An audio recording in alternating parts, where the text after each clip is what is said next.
What if you could generate electricity all night without solar panels, gasoline, or a generator?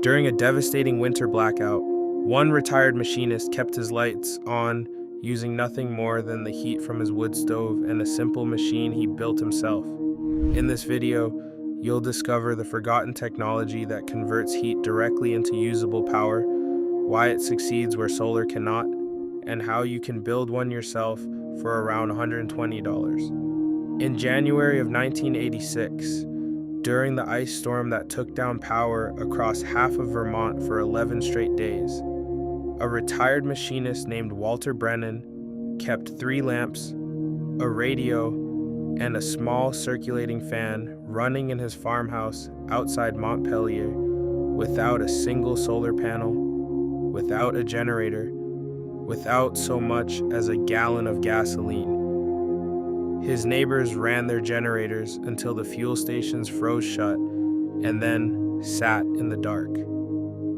Walter sat in the light.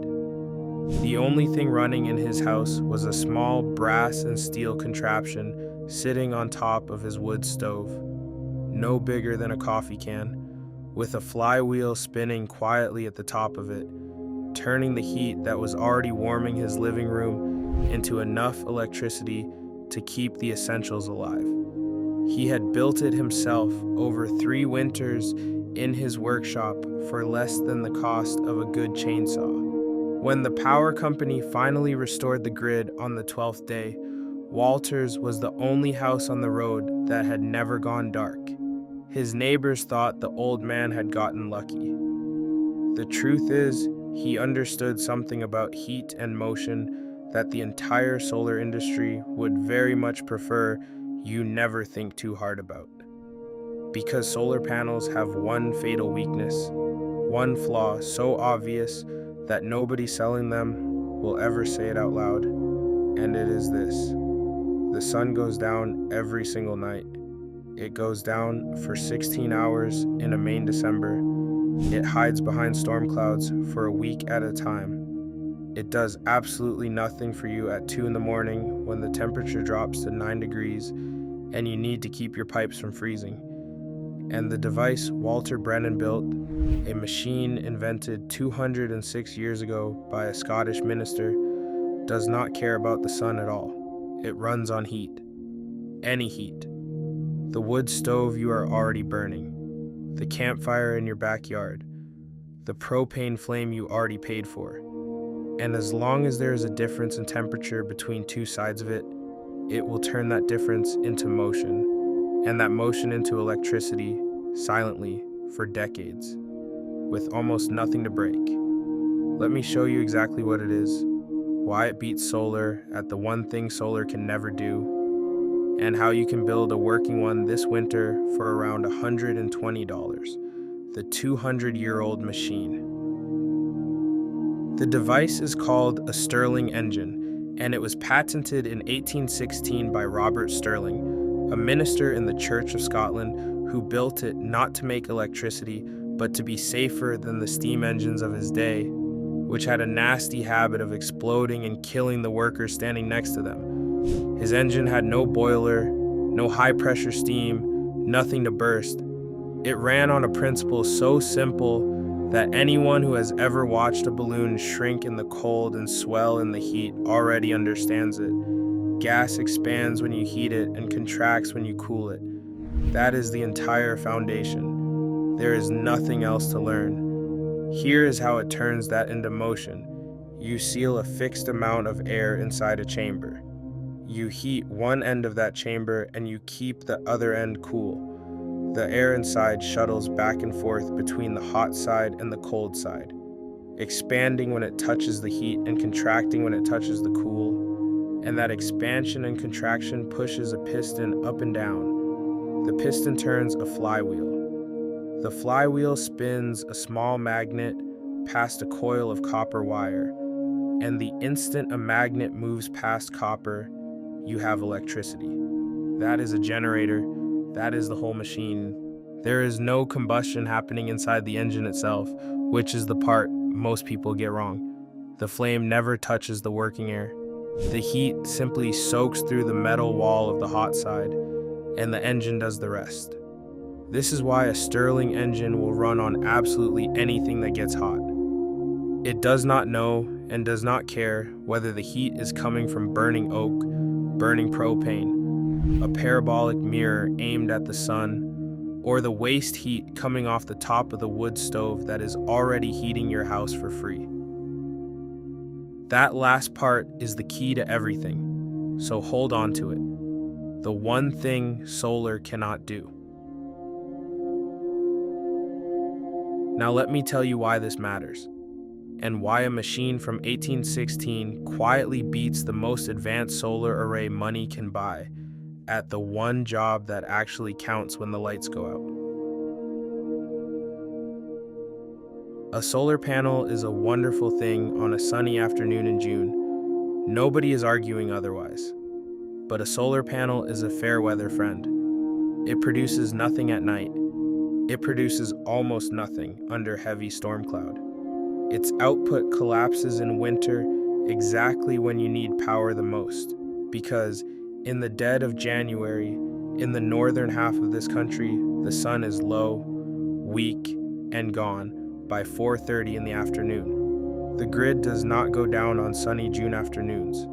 The grid goes down during ice storms, during blizzards, during the precise weather conditions where a solar panel is buried under 4 inches of snow and producing 0 watts for days on end. To get through a real multi-day outage on solar alone, you need a large array and a wall of expensive lithium batteries, and even then, you are praying for sunlight.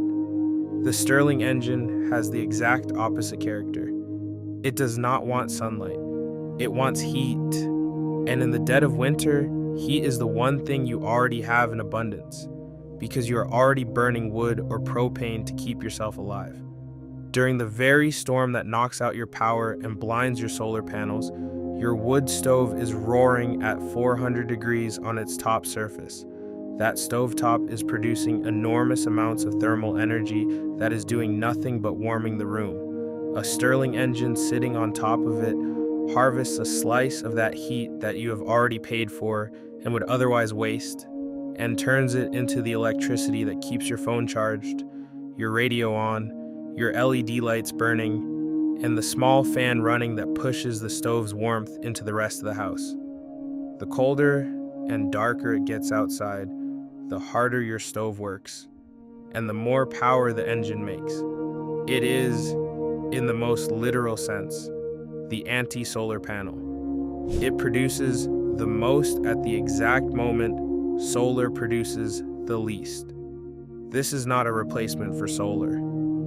Let me be honest with you, because plenty of channels will not be. A small Stirling engine is not going to run your air conditioner or your electric range. What it is the most reliable source of small, steady, essential power on Earth for the situation that actually hurts people, which is the multi-day winter outage. It is the difference between a dark, silent, frightening house and a house with light, information, and a charged phone to call for help. What it actually produces in honest numbers. I am going to give you real numbers, not fantasy numbers, because the moment a video promises you $100 machine that runs your whole house, you are being lied to, and you should close that video and never come back.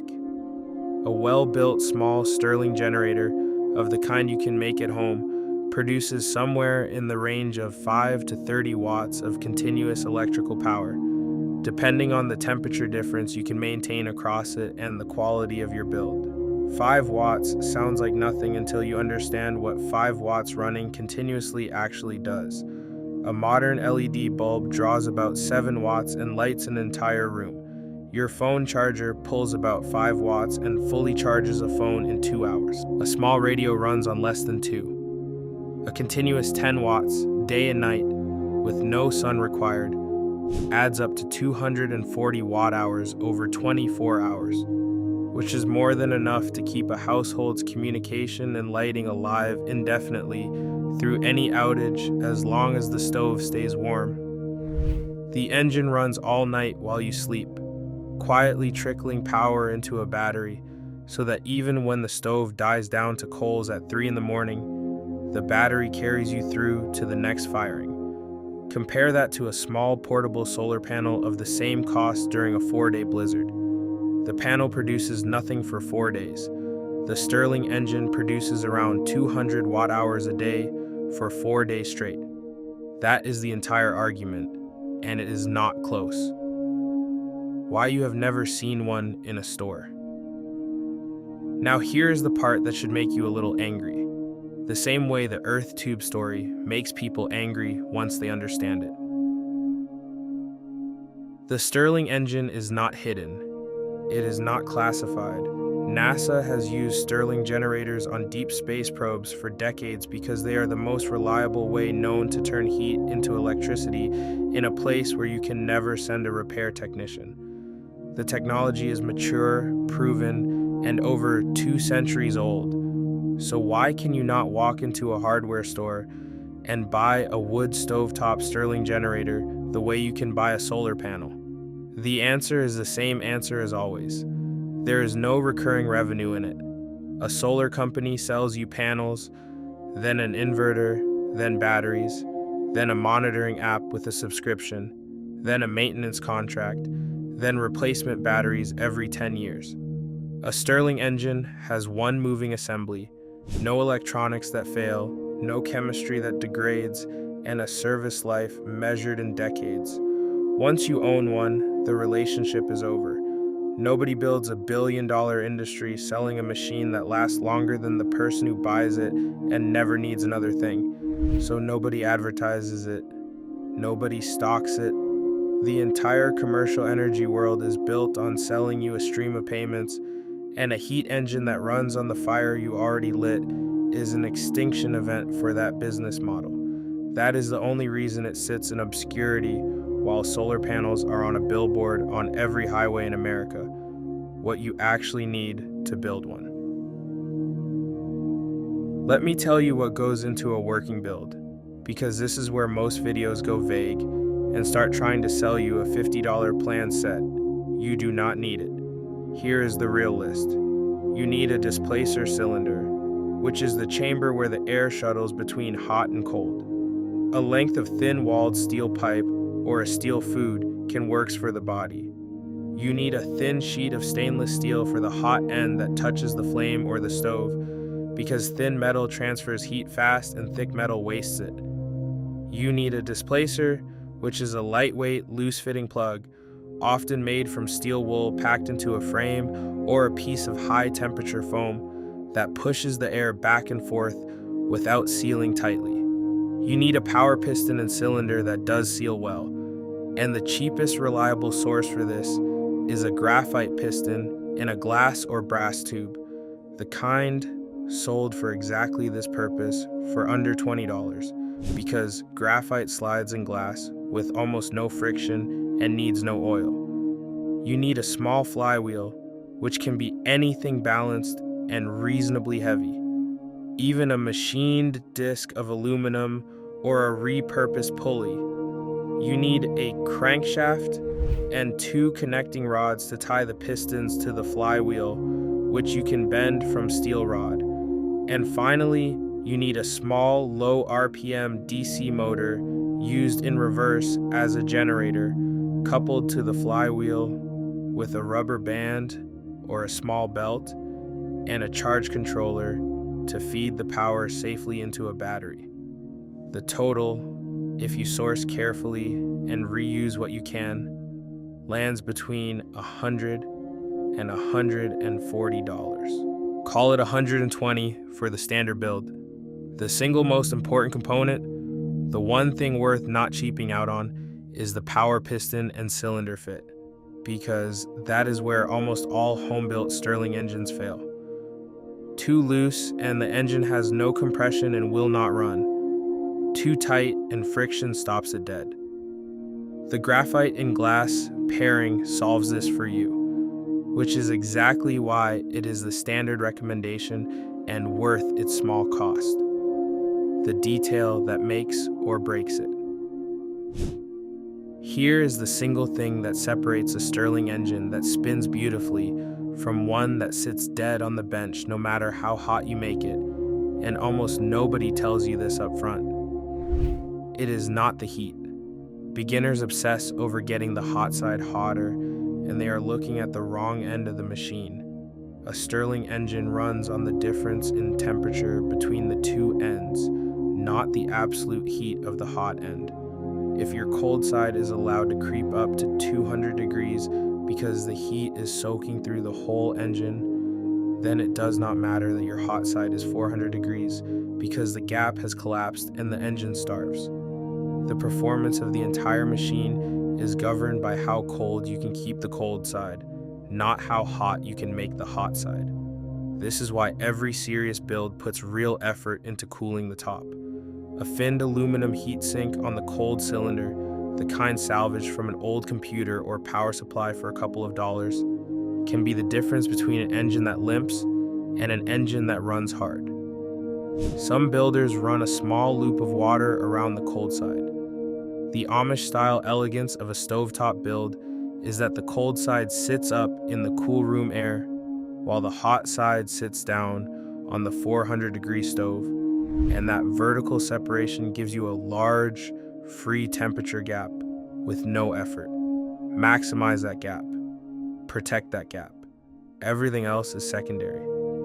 Putting it on the stove. The cleanest real-world installation is the wood stovetop build, and it is worth describing exactly. The engine sits on a steel plate resting on the hottest part of your stovetop.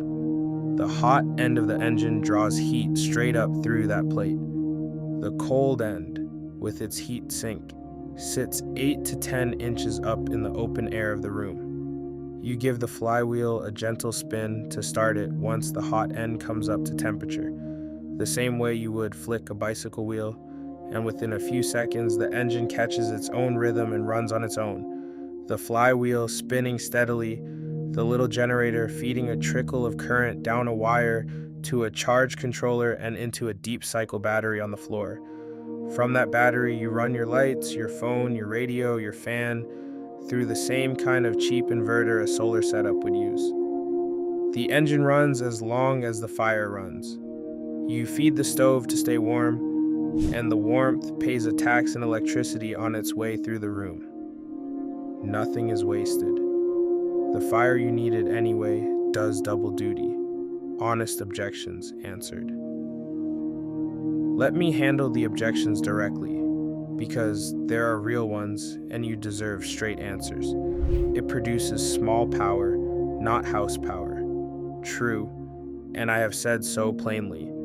This is an essentials machine, not a whole home machine. If anyone tells you a homemade Stirling runs your refrigerator and your stove, they are selling you a dream. It only works when you have a fire going. Also true, in summer, with no stove running, this particular build does nothing, and that is exactly when solar shines.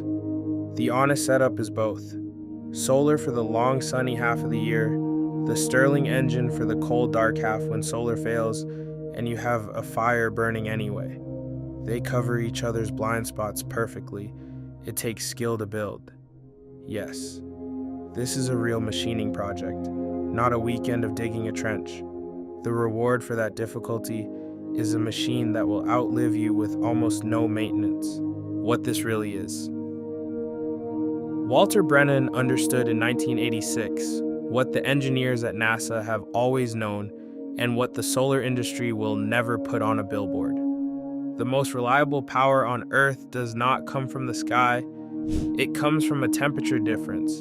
And a temperature difference is something you can always make as long as you can light a fire. Solar gives you power when the weather is good. A Stirling engine gives you power when the weather is trying to kill you, which is the only time power really matters. One of them is a luxury. The other is a lifeline. If this changed how you think about the dark, silent house your neighbors sit in every time the grid goes down, do one thing before you close this video. The next cold evening, walk over to your wood stove, put your hand a few inches above the top, and feel the wall of heat pouring off it and straight up into the ceiling, doing nothing. That heat is electricity you are throwing away every single night of every single winter.